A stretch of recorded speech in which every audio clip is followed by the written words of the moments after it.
Welcome back to my weekly recap and analysis video for Apple. If you remember from my previous video, I was looking for a break above 175. As it turns out, I got in some 175 calls on the reclaim of VWAP here at 39 cents, took half off at 43, trailed out the rest at 34 once it looked like the breakout was no longer a valid plan. Later on in the day on a 15-minute basis, it did appear that this 175 level was holding as support. So I'll break above a green candle.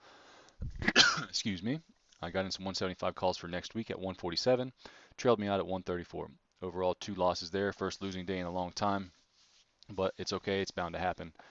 When a breakout trade does fail and you have a wide-ranging bar like this, it's most likely going to chop, and there's really no point in trading inside of it. At least not for me. I'm a trend trader. I don't like to trade chop. We'll just see what happens going forward. Now, with that said, I'm going to go to my trade plan for the week. For the week coming up.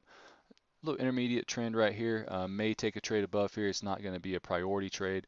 I'm going to ideally look for a break above 175.5. Stop loss just below. If it gaps up above, stop loss will be just below the opening low. And for a move up to at least 176.25, I want to see consolidation. That's just seems to be a random number. It is a previous all-time high, but as far as the number itself, it's not a psychologically significant number. So could run right through it, have a little consolidation, then a break above, something similar to what happened on Tuesday over here, where I was in a position, took some profit, consolidated, added it above, and rolled it up higher.